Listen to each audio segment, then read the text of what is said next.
At the halfway point of season 3, you left us in 14th place. We'd gone 9 league games without a win, and for the first time since starting the project, I wasn't sure whether Mourinhoball was actually working. So we changed the tactic. Then I did something even more dangerous and completely out of character for this Dresden team so far in the save. We spent £1 million on a striker. A striker our recruitment model thought was completely average, and now I've no idea whether I've saved the project or completely broken it. Let's find out. We had gone from 8th to 11th and now into 14th, and it was time to work out what was really going wrong with our tactic. Our GPT model is being questioned by me. Our tactics are being scrutinised, and this Mourinho Moneyball project is definitely under pressure.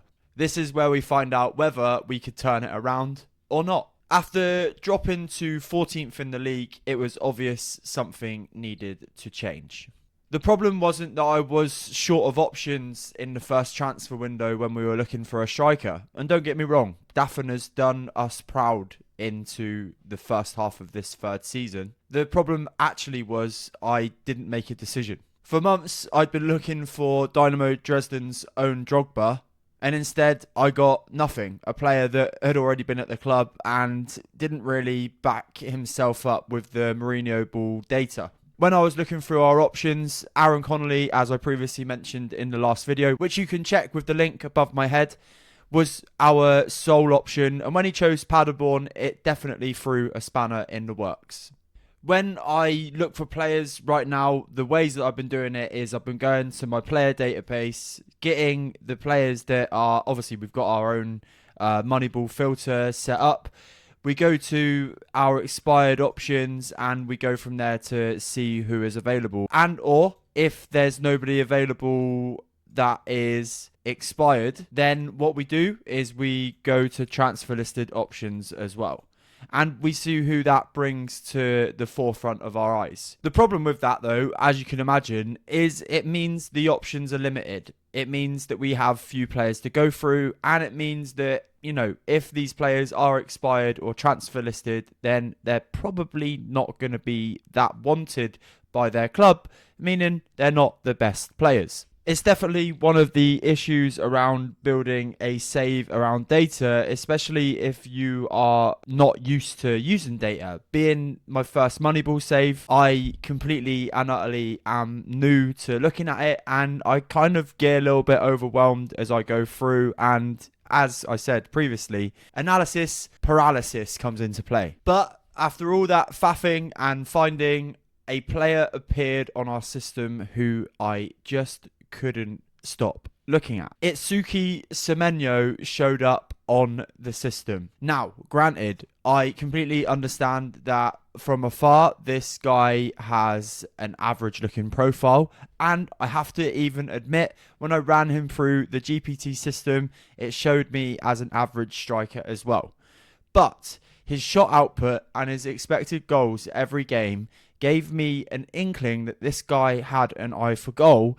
And instead of getting caught in this loop that I was going through, thinking that every player that I was looking at that wanted to join us was not good enough, I decided to trigger a transfer that was slightly bigger than what we'd done before. The GPT liked him, but he didn't love him. A score of 16 out of 30 was very much in the metrics of an average striker in the Bundesliga 2.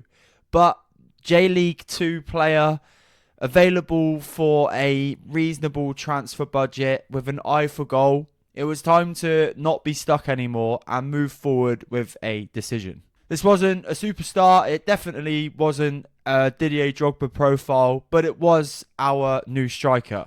As I said, his shooting numbers are excellent. His eye for goal was evident. He's scored 7 goals already in the J-League 2 this season. When it comes down to it, away from the metrics, he's not showing up really poorly. He's not showing up amazingly. He is bang in the middle for what we're looking for. And notching a goal on your debut is not a bad way to introduce yourself to the fans.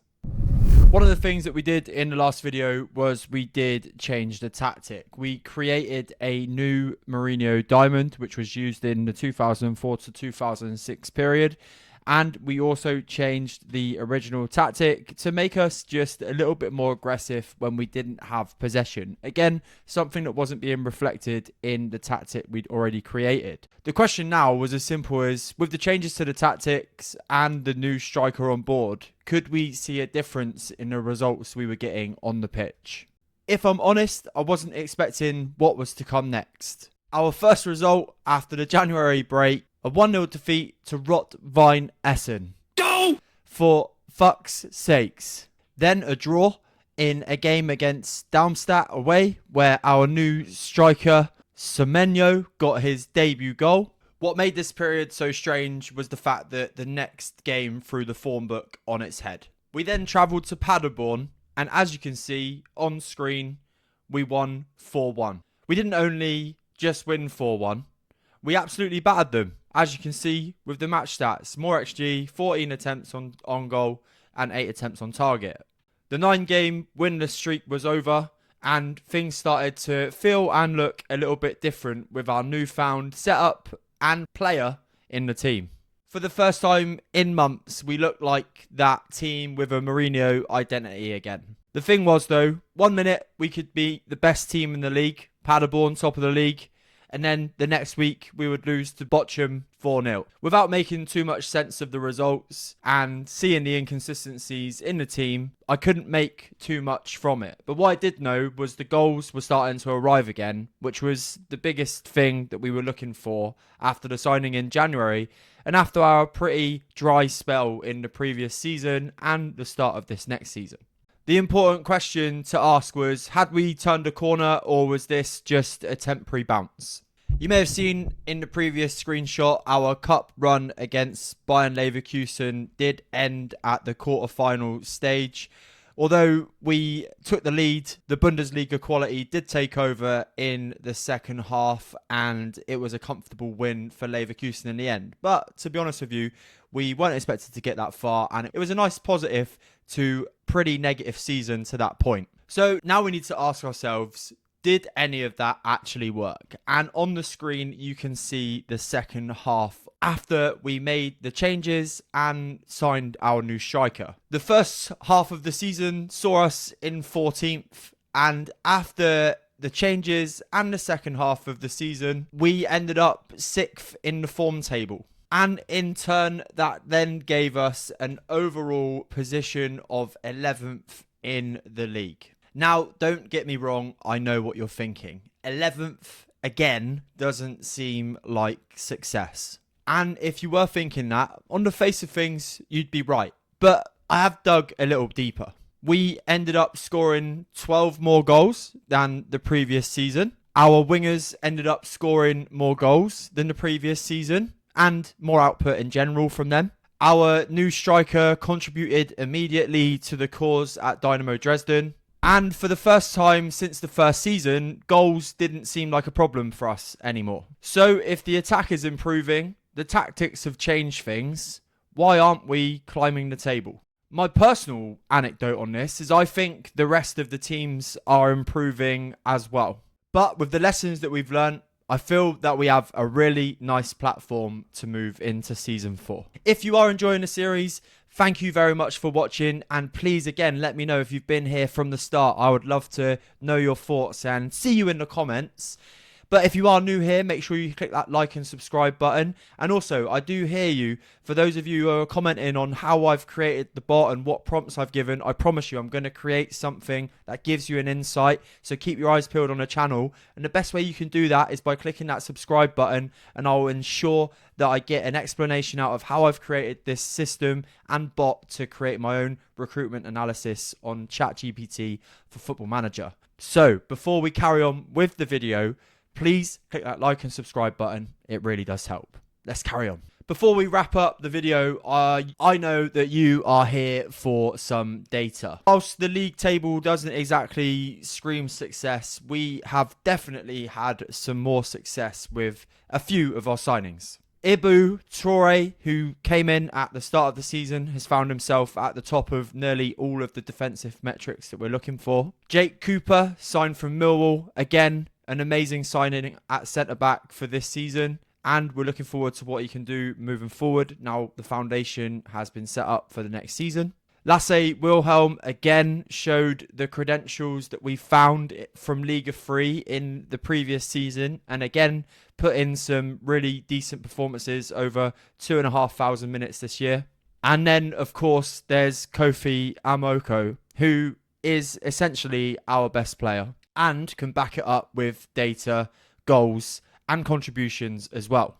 The only issue is he is now looking for a bigger club. It wasn't the data that just improved though. Ryan Gribe broke the club record's assists and got 13 over the season. That's a pretty good indication to show that the attack is now finally working. And Elias Befka, our goalkeeper that we brought into the team in the previous season, broke the clean sheets record as well. Of course, it would be stupid to just show you the standouts, and we have some flops as well. Jonas Omichan's numbers were definitely the weakest within the squad, and he will be leaving on a free transfer at the end of the season. And we did give a couple of opportunities to some youngsters, and Kai Wild's numbers were down near the bottom as well, and he didn't nearly contribute as well as what his attributes would show that he could do in the Bundesliga too. Without being too ruthless with this guy, I think I'll keep him around the team, but send him out on loan next season. That's probably the biggest lesson for this season. When you look beyond the table and you look beyond the results from the start of the season, there are some signs of progress. You can't argue with that. The attack's improved, the numbers are going up, and the tactical changes worked.